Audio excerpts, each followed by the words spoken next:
What would you guys like to see the university do to lower that a little bit?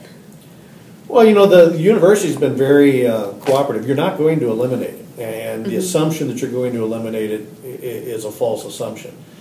Every other year, Chief Jones and the fire department do a detailed inspection of every building on campus.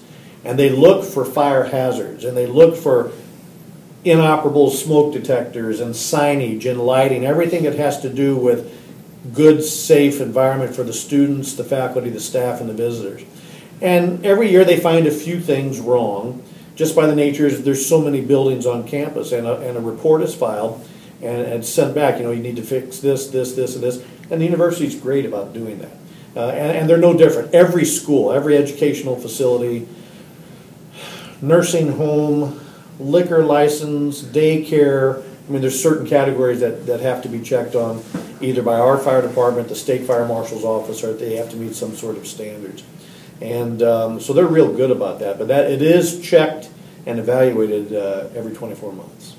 You had mentioned that the number of false alarms at the university have gone down. Have you seen an increase or decrease in some of those other areas that you mentioned, like apartment complexes or anything like that? Have you seen? Well, we've probably seen an increase there just because we have more apartment complexes popping up, or we have more what used to be homes being renovated into multiple dwelling areas and things like that. And the restrictions and the rules the government set down have changed. A lot of times those weren't alarmed, or they weren't sprinkled and stuff like that. A lot of the new stuff, as it evaluates, require alarm systems and things like that. So, and folks are putting them in their private homes more, and stuff like that. So it's not that it's really become worse. There's just more alarms out there, and with more alarms, there's going to be more false alarms.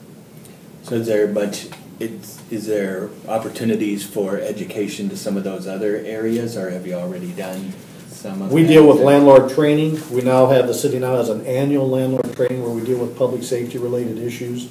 You know, the issue there is similar to the university, is there is a turnover in our rental housing, where each year we have a new group of students. They might be over a 4-year period the same group, but at least one class is new. In our rental housing and our apartment complexes, there's a constant movement of folks there too.